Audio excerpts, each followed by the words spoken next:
like Benson, I'm a who that. I'm a who that. Long as I'm living, I'm a who that. Lose or winning, I'm a who that. Sports Coma, yeah, this is where we do that. Where we do that, where we do that, where we do that, where we do that, where we do that, Boogie like Benson, I'm a who that. I'm a who that. Sports Coma, this is where we do that. Where we do that. Welcome, welcome, welcome. Somebody please better help. Running this thing like Elf. I thank God every day I'm not a felt. Go to YouTube Live with Big Q and the guys. If you ain't ride or die, the bandwagon get flipped. Been marching in, that was way for the ring. I was yelling out your shade for the championship. Bucking on town, duck down. Falcons, pluck, get shut down. Panthers ain't much touchdown. The vision really belong to us now. So much hate on the Saints, you could probably tell. Ever since Bounty Gate hit the NFL, when things seem fishy and you probably smell the crooked referees on Roger Goodell. Yeah, brother like this and I'm a who that. Every day I'm living, I'm a who that.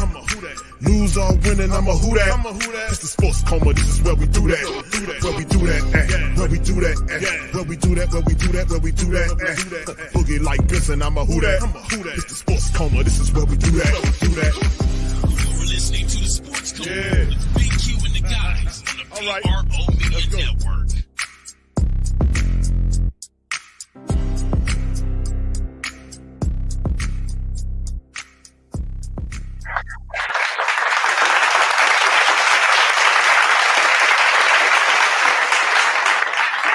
All right, what's popping, mighty Who Dat Nation, man? You know what time it is, man. Much love to the fam. Appreciate y'all. Welcome, welcome, welcome. You're now rocking with the Sports Coma with Big Q and the guys, where we have intense, entertaining, educating, and enlightening sport talk from your favorite sports fam. Shout out to the fam.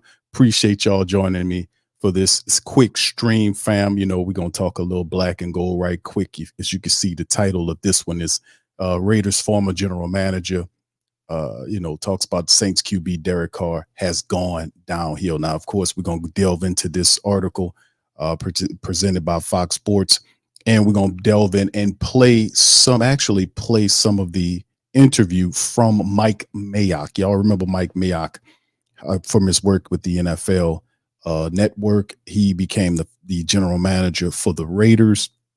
And he talked about some interesting comments on this podcast that I wanted to share with you guys. So it's not going to be a very long, drawn out podcast, but I also want you guys to feel free to chime in the chat. And when the video goes final, chime in the comment section and let me know how you feel about this topic about Derek Carr. Of course, the Saints gave him a $150. He's going into the second year of his agreement. We've got a new offensive coordinator. The Saints have added a few pieces so far, offensively speaking. One offensive lineman. They've added a wide receiver, a couple of wide receivers, actually. And we're going to see what they got going as they are postured as focused toward the draft. So a lot of things are going to hinge on the draft and coming out of the draft into finding some cheap free agents, veterans, that is, to get ready to go in camp. So it's still a lot of time, but very interesting topic. And usually, anybody could say different things, but if you're the general manager, you're the former general manager of the team that had the player, in his commentary from inside baseball, always very interesting to get an idea. So he doesn't slam them.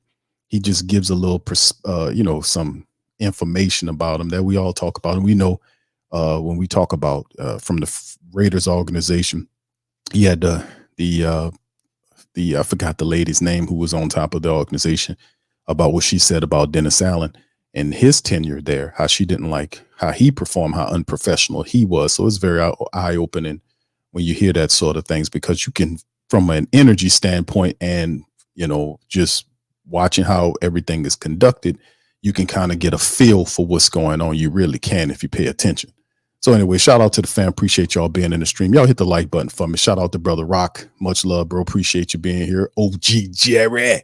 Shout out to OG Jerry and OG to the third degree. Shout out to your fam. Appreciate you. Brother Avis is in this thing. Trav 504. Big ups to your fam.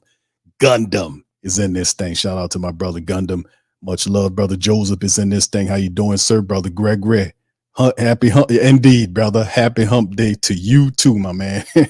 Yeah, we on the right side of the week finally. Been a long week, man, but we in this thing. All right, so anyway, fam, let's kind of delve into this thing, man. Derek Carr has gone downhill since Jon Gruden left. Raiders former general manager says Carr nearly led the Saints to the playoffs. I don't know about all that, but let's just get into the article by Fox Sports. It says Derek Carr nearly got New Orleans Saints back to the playoffs in 20. Do these people watch the games in 2023 in his first season as a starting quarterback after spending 9 years with the Las Vegas Raiders? But in the days since the Raiders parted ways with head coach Jon Gruden over a leak email scandal, which the trial is going on right now, and we're supposed to know something after July. So just to put that on your radar, we got April, May, June, July. So we got some stuff going on. So right when the Saints get ready to start balling up, getting ready for the camps and all that kind of stuff, the Jon Gruden stuff will be going on at that time. So we'll be able, just to give you a little backdrop on that. The team's former general manager, Mike Mayock, hasn't been impressed.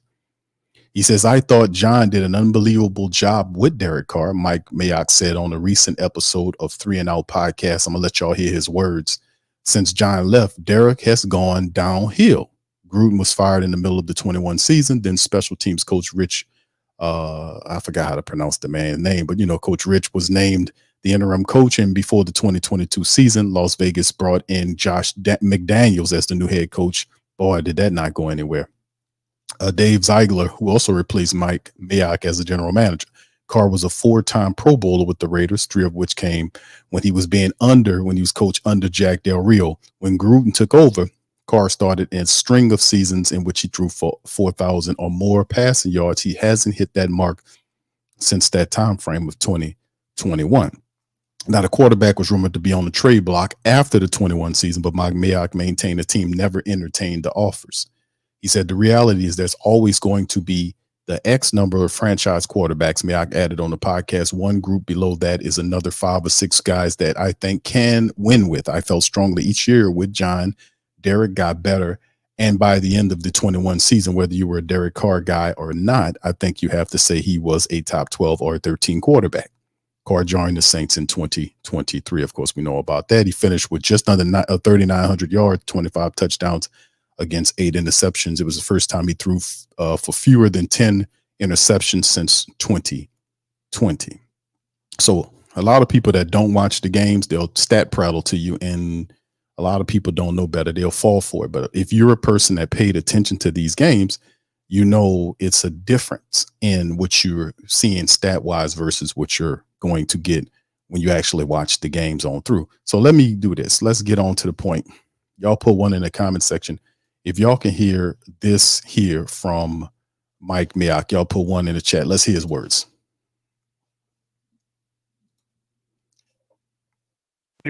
Financial situation relative to the Cowboys or the Niners or the Rams has been differently. Maybe that's changing, but did that help having a personal connection of we like you?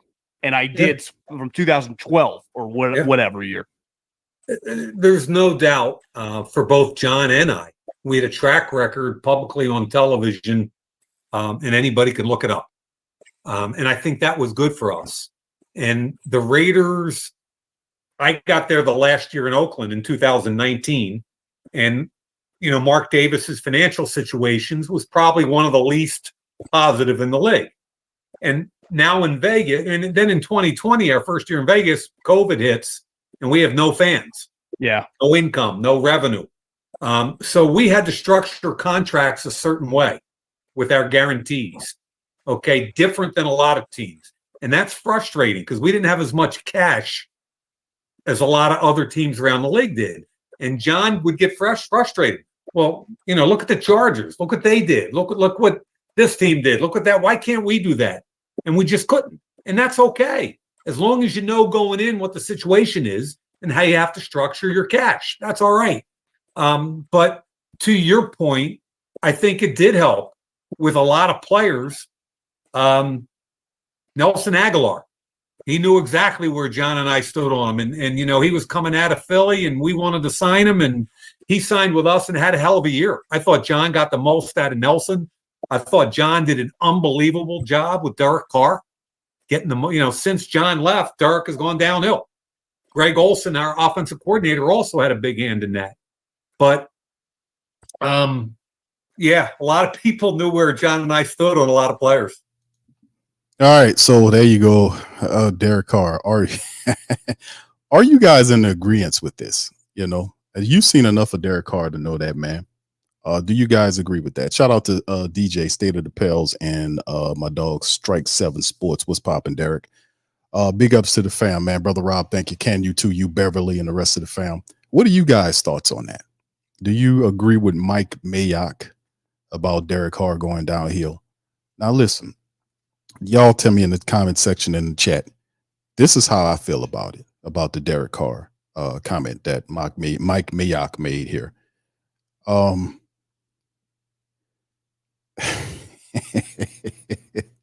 me take a second here to gather, baby. Let me gather my words here, because what's really interesting is when Derek Carr came here, we did all of this stuff. We looked over the film to see what kind of quarterback he was. What stood out to me about Derek Carr is he's a gunslinger.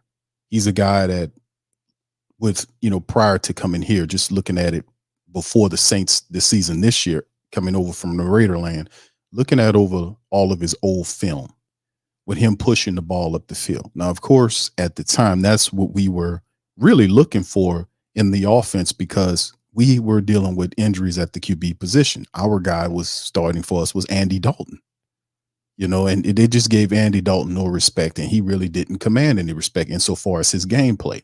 He had a few games here or there, but the offense did not move with Andy Dalton in there. And he complained about him want to be totally in control of the offense. He did not like the fact that he had to switch the quarterback position with Taysom Hill. He didn't like that. He wanted to command the offense. And I'm not mad at that. But that's what we were dealing with. We were dealing with an Andy Dalton, an old ass Andy, and we were dealing with a Taysom Hill who's not really a quarterback. Taysom is a running back who can play wide receiver in tight end in that type of position, but he's not a quarterback. He's not accurate enough to be a quarterback. And even when the Saints gave Taysom an opportunity to throw the ball, you would see Taysom step back like he's going to throw, and he just would take the hell off. He just, and then it became, okay, is that a design run play? Not all of those were design run plays where Taysom would take off and start running with the ball. So we know his talents are in terms of him being just a runner of the football, a catcher of the football. But when it comes down to throwing the football, our dog Taysom ain't accurate enough. You know what I'm saying? He's not accurate, throwing the football. That's just what it is, so but that's what we were dealing with. So when Carr came in here, we were hungry for the deep ball thrower. We wanted the guy that to put the ball out there and take the top off the opposing defenses. Hell, we have the weapons. We have Rashid Shaheed. We have Chris Olave. We have Alvin Kamara. We got the guys that can Taysom Hill. We got the guys that can go and get it. If you put it out there, they'll make it pop. They'll do what they got to do. And that's what we were looking for. But when we came here, and when Derek Carr finally did settle in, he had a fantastic preseason quarter that lit up everybody. I don't think it was like a quarter where he was just on point. Remember that quarter that got everybody like, man, that was a fantastic quarter, or a couple of plays or whatever it was. I think it was a full quarter of playing the first preseason game. After that, it was not the same. It most certainly wasn't the same in the rest of the season. And of course, like I said, I don't put all of it on Derek Carr. I put a lot of it at rest with the Saints offensive coordinator, ultimately the decision makers over the offense, changing up things. They should have changed things a lot faster. They didn't change things faster to adjust. The running attack was not what it was supposed to be. It wasn't the force that it was supposed to be. We knew going into it that for things to really pop for the Saints offense and Derek Carr, they needed a running attack. You have to have a running attack. You had Alvin Kamara, Jamal Williams, Kendra Miller, who was in and out of the lineup, and then you toss Taysom Hill among the runners because he's a running back. He's a running back, wide receiver type, tight end, all this kind of stuff. But he was in the mix in terms of the runners. So you throw him in the mix. We had all that going on, but we couldn't effectively operate a decent running attack to balance against a guy that just got here that's trying to struggle and find a new offense. And in games, you can see the Saints were giving Carr 30 and 40 attempts to throw the ball because of the ineffect of the running attack. And then you had the fact that Doug Marrone should have been demoted in season. He should have been demoted because his line wasn't effective. Everything was just not what it was in some of these games, obviously. But in the end, Carr struggled in there. he gets hurt in the Green Bay game. He says he has to play through the injury. He looks like he's pumped up on painkillers, and it just all looked weird. So some games he looked like he knew what he was doing, and then it came all of the funkiness with the wide receivers and all this, and his personality traits came out. Like, you can't, because they pay you $150, say you the leader of the team. They'll tell you that, but to the guys that you are, you the quarterback of, you have to earn that. You got to show them that you're capable of doing that you can lead them here. And might I keep saying this over and over again? The Saints are in the third straight year of non-playoff football, right? Three years. 3 years. The Sean Payton last year and 2 Dennis Allen years. That's 3 years of non-playoff football. That's unacceptable, because the team that Derek Carr came to, he was supposed to be the end cap that motivated the team. He wasn't designed. We're not asking him to be a star quarterback here. He's not designed to be a savior of this thing. He couldn't do nothing with the Raiders. Now, he took a lot of their records down, but we talking about the Who Dat Nation. The standard for quarterback play in the Who Dat Nation is Drew Brees. You're going to have to go a lot further in your career to be able to touch what Drew has done. But the reality is, what I'm saying is, his leadership ability kind of failed big time. The coddling effect of him, when they started to coddle him, they protected him, barriers around him where people couldn't criticize him. He began to lie. All this kind of stuff. And see, these people, I don't know, it's a delusion that bubbles up in their minds. Like, no, I'm this, that. No, you weren't telling the truth, man. And the thing about it is, when you do these type of shows, fam, week after week, day after day, week after week, month after month, this shit's recorded on here. So and that's not just me talking, it's you talking, it's you comment, and what I'm playing from what they're saying. The dozens, the hundreds of dozens of interviews and topics that I cover every damn year. I play the interviews because I know they disappear, and I will pinpoint exactly what they say, because a lot of this stuff Mickey was saying, a lot of stuff's going to disappear. I got it archived here. So we'll pinpoint and call it out. I will call it out, because that's how I am. Because if it's off code, I don't want no part of it. I'm going to shut you down. So when we watch Carr play, I think many times that it was too much coddling of Derek Carr. When Carr would throw interceptions, like he threw the pick 6 in the Atlanta game, Dennis Allen comes out stupidly and foolishly and non-professionally protecting the quarterback. That doesn't help anybody. That's like your child getting bad grades or doing terrible shit, and then you getting on people for telling you to get your stuff together with this person, get this child together. What are you doing? Where you at? Why, stuff like that. Oh, you don't tell me how to. No, man, none of that. That's off code behavior, man. That's off code. You got to fix it. And if it's wrong and is against the team dynamic, it needs to be fixed. There's none of that. We can't have that coddling shit. And that's what he was saying about, and then this is my perspective that leads me to what Mayock was saying about Derek Carr, that under Gruden, you've seen the best out of Derek Carr. Why? Because Gruden is similar to Sean Payton with his temperament. Sean Payton is not going to play with you. Even Cam Jordan said that. When Sean Payton was in that building, they all walked on eggshells. Why? Because was he a jerk? No. Or maybe sometimes he was, but you have to be able to cultivate an environment where people have to understand that if you don't step up and handle your business, then you can be replaced. You're going to get the hell up out of here, because we about winning, and nobody is bigger than the team. Nobody. So if you throwing interceptions, you talking about, hey, why you ain't run out there? You just run. You staring down half the field, and guys are running free to the right side of the field, and then when they pinpoint it, I don't know, I don't know what he's talking about. We just such and such. I thought you watch film. See, that's the whole thing too. It's like we do film work here. How many times have I showed in the TSC episodes when we was doing the film work, Carr staring down half the damn field, and I'm pinpointing and saying, how in the hell we got a guy that been in the NFL for 10 flipping years, and he's still staring down half the damn field? 10 years. And then it's on the film. That's the receipts. Study the damn film. If you're studying it like me and other people who got common sense, you can see your flaws. How are you as a coach, a QB coach, an offensive coordinator or a head coach that's looking at film of your starting quarterback and you see him stare down and you don't say, hey, bro, listen, you got to stop that because that's killing us. That's why they're upset with you. That's why they're picking at you, because they're running free and they're doing their work to beat the guy. You don't even look in their damn direction. Why is that? Well, you know what? That's my bad, bro. I'm gonna have to do what I'm paid to do, which is what the fundamental aspect of it is, go through progression. Jon Gruden not playing that. He's not going to play with Carr with that. And you know it, and I know it. But Dennis Allen and Pete Carmichael, they were coddling him because he was the $150 million man, the $150 million man that was supposed to save their goddamn jobs. Guess what? It don't work. You got to have a guy. If Gruden got the most out of him, and the stats don't lie, if Gruden got the most out of him, because Gruden is a guy like Sean Payton, they got similar styles of mentalities in the NFL. They don't play that. They're going to check you and demand that you do better. And he thrived under that because somebody was pushing him to do better, not coddling him. And if he makes a mistake, form a barrier of protection, dig a goddamn moat around him so nobody can reach him. But when he succeeds and has a good game, how about Derek Carr? How about the quarterback? How about number 4? He had an excellent game. Hold on, bro. Pump your brakes.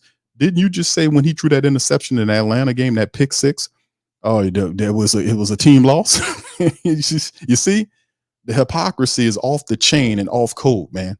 We can't have that. That type of stuff will fracture your team. The smallest things become the biggest things. It's not just a big thing. It's 1,000 little small things that create big fractures in a team that ultimately cause problems. And that's why you have guys in the team. You seen what Michael Thomas did when he left out of he was upset. Was he, the way he was doing it on social media might not have been to that perspective. A lot of people would have kind of said such and such, but stop coddling these guys when they make mistakes. And that's not just for Carr. That's for everybody. I was calling out Eric McCoy last year. I said Eric McCoy must have retired as an offensive lineman for the Saints and became a goddamn gardener, because he spent most of his time in the grass, playing on the grass. Cesar Ruiz was lost a lot of times, pulling out to do the rolling. Oh, damn, man. Dude, let's just get it together. So with the new regime coming in, we got new people on offense. John Benton.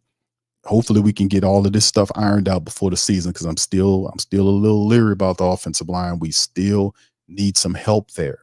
We'll see what happens in the draft and after the draft, or if there will be trades in there some kind of way. We still got a line of time to figure this thing out. But in the end, new offensive coordinator, new QB coach, new everybody. Damn, they know everybody. New wide receivers coach, new running backs coach, everybody. So hopefully this translates to success, because a lot of pressure will be put on those same men I just talked about because of the situation that they walked into. This going into 4 years, and the 4th year has to be the year in which the Saints break. They have to break it. They have to break the playoff the playoff funk. They have to break it. They have to be able to get in the playoffs, and it's going to be difficult, but they're going to have to do it or be fired, or it's we're not playing this. So as a black and gold person, man, you get me. So do I agree with Mayock's commentary? Yes, I do, because the stats don't lie. That's the stats or the receipts. Also, the fact that I seen how the Saints handle this situation, and you can't do that. You can't coddle the quarterback. I don't care how much money he makes. You cannot coddle the quarterback. You can't protect him when he has bad games and say it's a team loss. And then when he has a good game, how about number 4? Now, you can't do that.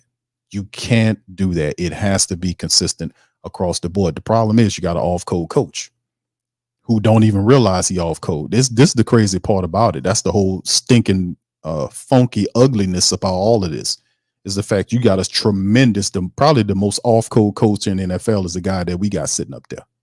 For real. I mean, just keep it a buck with you. All right, let me get a couple of these and then I'm going to head on out of here, man. I know the Pelicans about to get to popping. All right, Q, question 504. How you doing, sir? Question Q. If you put Carr in neutral, will Will it roll downhill? I think it will, brother. If you got a car in neutral and you put it in neutral and it's on the hill, yes, it will. It will roll. It will roll and run into something, no doubt about it. Gundam says the most glaring issue I have with Carr is, number one, he takes no accountability. Number two, he plays terrified in the pocket while under pressure. His positive attributes are decent accuracy. Yeah, he has to improve. And he talked about him being hurt last year. A lot of people didn't believe Derek Carr was hurt. I actually do think the man was hurt. I'm gonna be honest with you. I do. I hear the people saying, "Q, he wasn't hurt." Bro, listen. I'm just gonna say it's like he was saying he hurt because that's why he didn't get nothing going. Injuries is never a situation. If you're playing injured or not injured, and you lace them up and you start in those games, you can't use injuries as an excuse if you're the starting quarterback if you're playing in that game. You cannot use injuries as an excuse. That's why I threw that out of there. Because if you're well enough to play and get in there and take them shots, then you're well enough to do it. So whatever you do there, you're responsible for, and you cannot use injuries as an excuse like the Saints like to use it every year. At the start of the year, no excuses. At the end of the year, they got plenty of excuses. They're so hypocritical, but we always call that out. Thank you for that, bro. Appreciate you. Much love, King Chosen One. Shout out to you, brother. Rob says Carr bailed out by Rashid most of the first half of the season. It seems, just throw it out there. If Jameis didn't teach you anything, if Jameis Winston didn't teach you anything, Derek Carr, throw the ball out there and give them guys a shot. There's highlights here, like in the highlights section of our channel, from the 2023 season, highlights of Chris Olave. Man, tapping the ball to himself. 2023 for Chris Olave and those catches were off the chain. He was doing it all in preseason and all up in the camps, burning people and tapping the ball to himself. He told a guy up in Atlanta, tapping the ball to a guy swinging at nothing. He did it in Carolina when he tapped the ball. I mean, the guy's phenomenal. Throw the damn ball out there to these phenomenal receivers, and they'll make a play on it.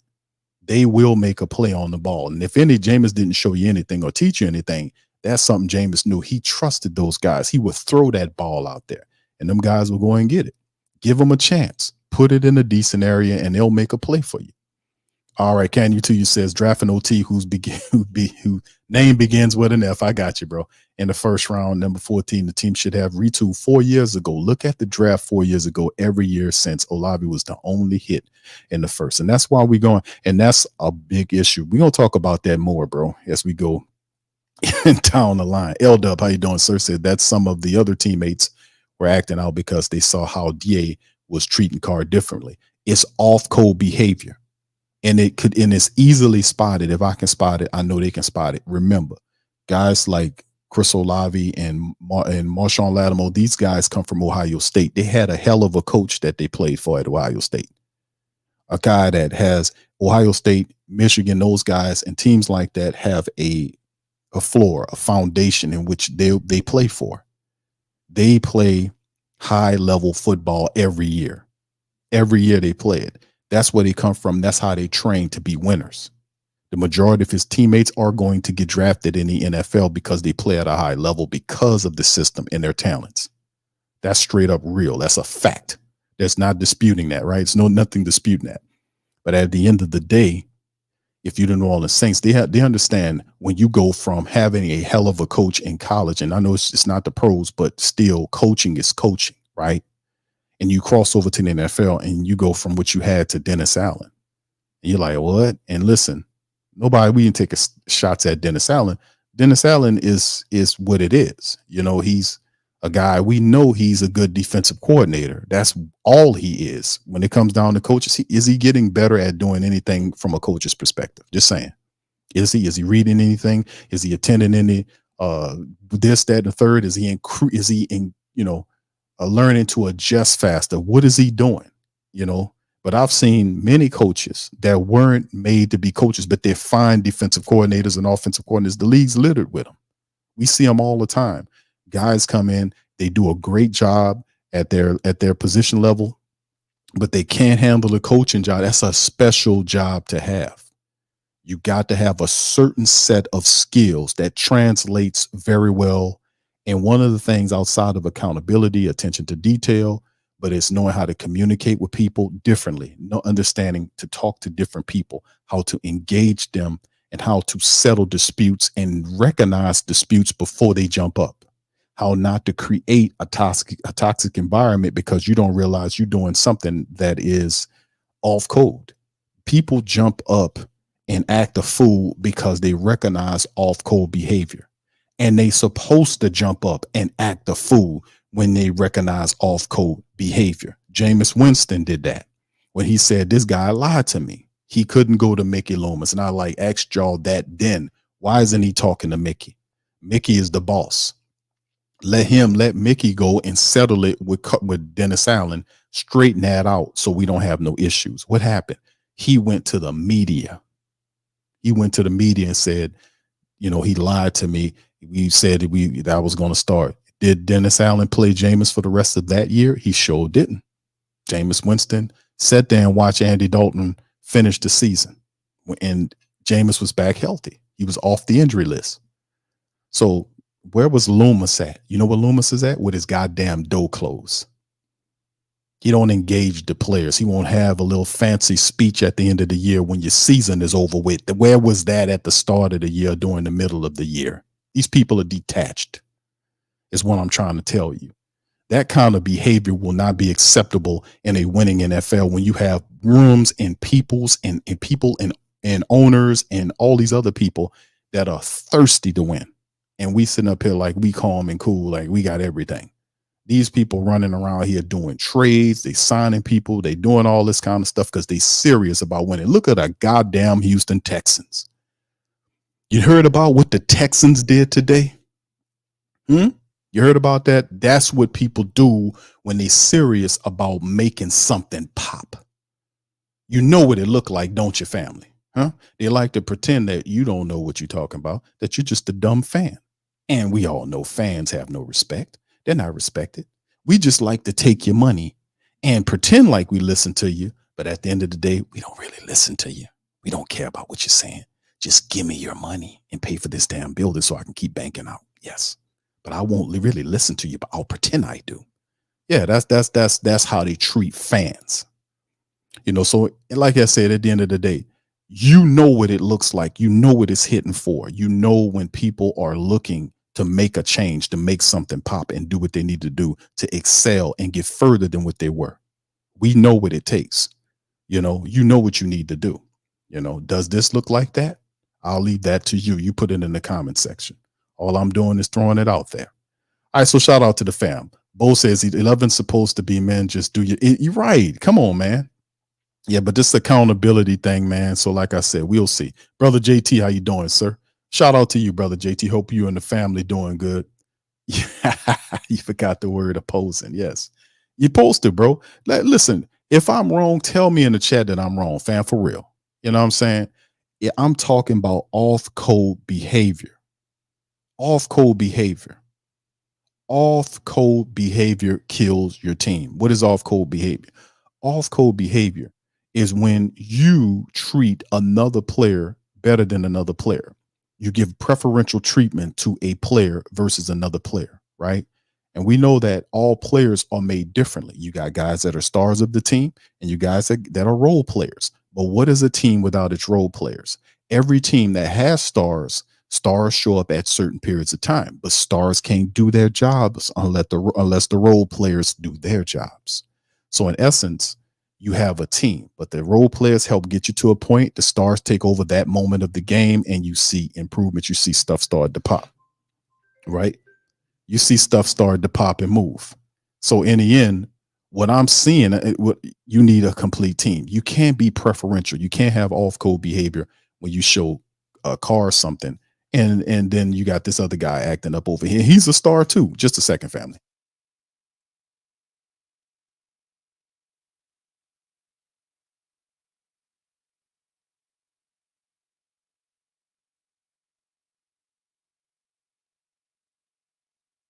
All right, so this is the thing. So sorry about that, fam. I had got a call. The fantastic thing about what is off-code behavior, recognizing what needs to be stopped and stopping it. Off-code behavior, I give you some examples of off-code behavior, and you tell me if you agree with me. Off-code behavior is when, at the end of the season, your team, right, asks you to do something for another teammate. We don't need to say any names because we know how this plays. The teams ask to do something noble just for a teammate, right? Coach says no. Team does it anyway. Off code behavior, right? That's number one. Off code, because it breaks with the coach. That you're supposed to listen to the coach, regardless of how honorable the situation is. If the coach says no, you can't do it, right? Off code behavior. 2, coach sees what happens, goes to press and tells the world that team didn't listen to him, throws them virtually under the bus, said I had nothing to do with it, and then apologizes to rival team. Off code behavior. See, 2 lefts don't make a right. What should have been happening, let me tell you how on code behavior is supposed to have worked at that situation. The coach of the team should have never said what he said. He should have disciplined this team in private, and it should have been a team matter. It shouldn't have went beyond where it went. The only way we knew about it was because he told the world after the damn game. That's off code behavior. You cannot do that. If it's a matter that happened on the field that was supposed to be held and done internally, that should have never made it to me or you. Now, maybe later on at the, when into the summer, you to hear about it and say, well, you ran a play. It wouldn't have mattered that much as in the moment it did. Off code behavior. You can't do that.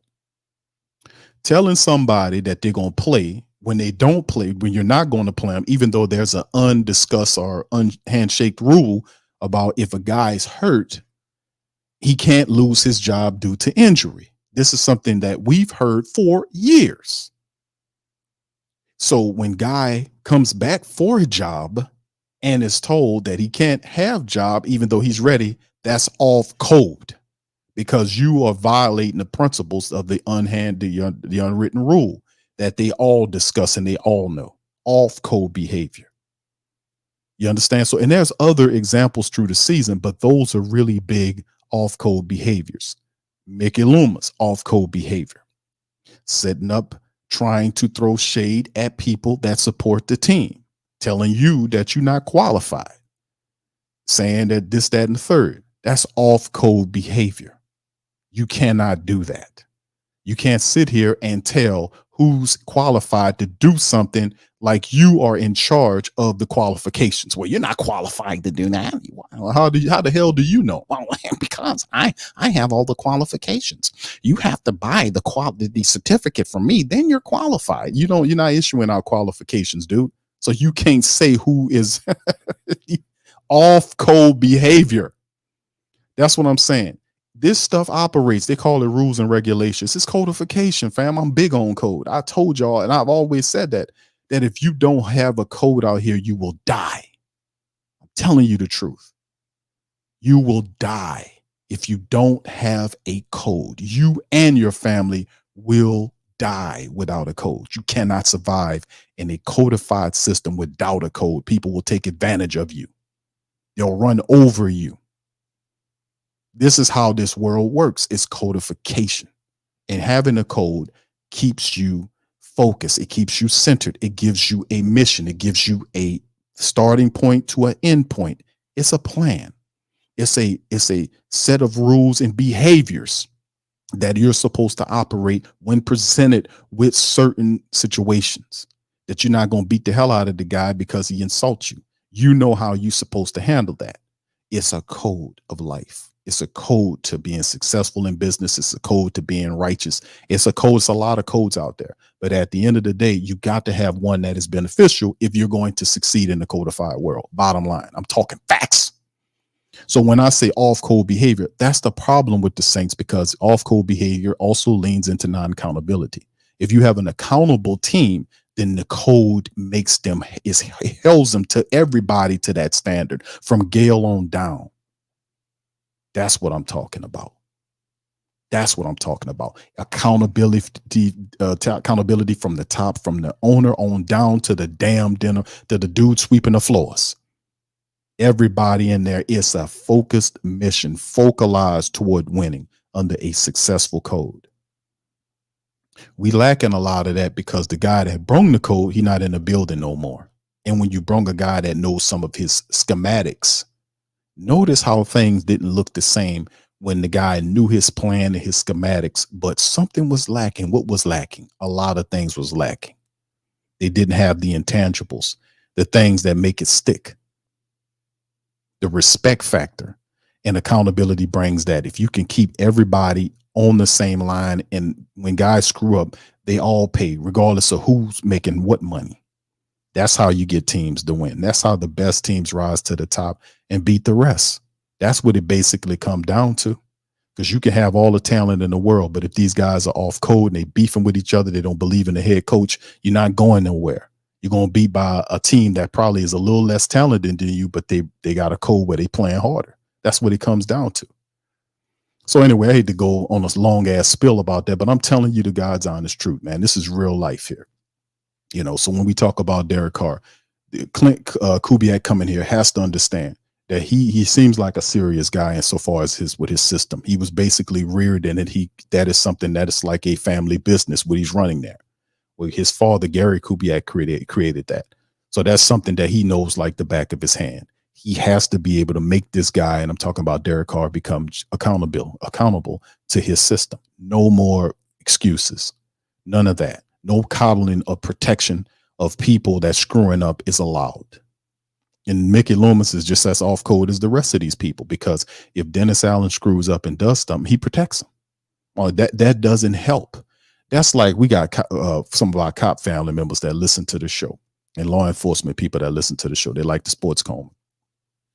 They know, and I know, that if you, in this regardless if this the fire department or anything or any business in that matter, if you got a dirty bastard in there running around violating and breaking the rules and doing stuff he ain't got no business doing, or she ain't got no business doing, that puts a black eye on everybody. In the interest of protecting the overall dynamic, that person needs to be routed out and pushed out of there and held to accountability. We all know that. If you let that person stand there, that's like the rotten apple in the barrel. You know that old saying about the rotten apple, don't you? I don't have to repeat it. So in the end, I'm talking facts. Like in anything that deals with a bunch of people together, they got to have a centralized mission. What's the Saints' centralized mission? I'm just asking. I've been doing this for a long time. I'm just asking, what's the Saints' focalized mission? What are they attempting to do? You know? So anyway, listen, I'm gonna shut it down with that. Listen, I appreciate all you guys for chiming in. But listen, appreciate you. Jack says DA code. Look at your hand clap.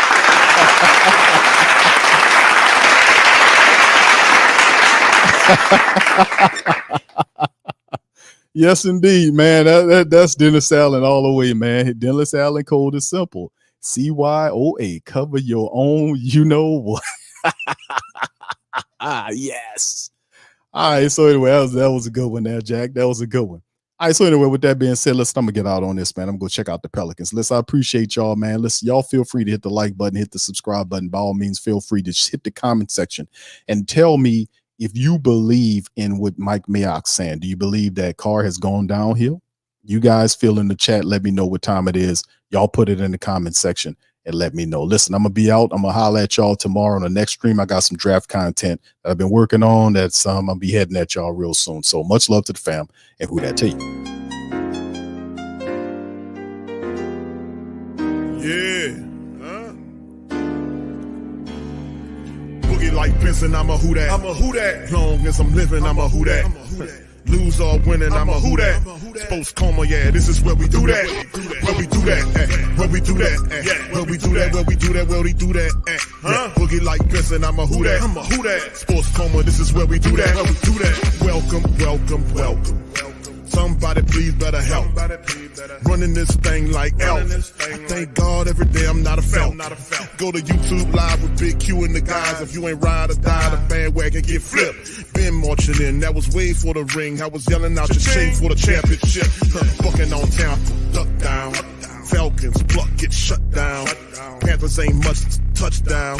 The vision really belong to us now. So much hate on the Saints, you could probably tell. Ever since Bounty Gate hit the NFL, when things seem fishy and you probably smell the crooked referees on Roger Goodell. Yeah, like this and I'm a who that.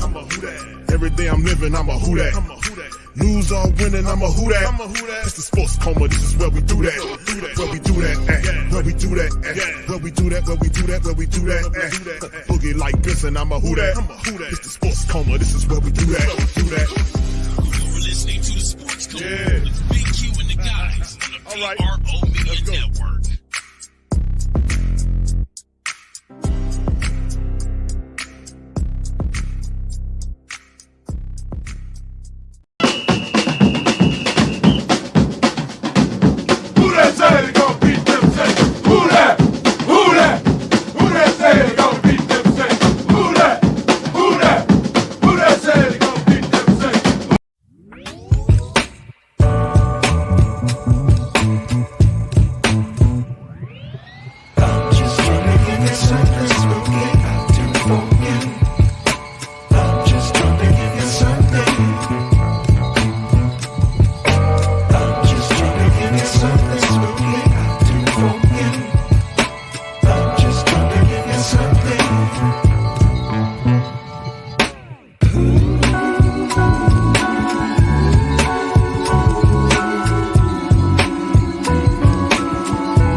WhoThatDaily.com. That's right, the WhoThatDaily.com. Your one-stop shop for everything New Orleans Saints, New Orleans Pelicans, LSU Tigers, even the top flight boxing news. So if you're a Who That and you're looking for a place to stay up on your team, WhoThatDaily.com is your site. The WhoThatDaily.com for the sport Who That in all of us.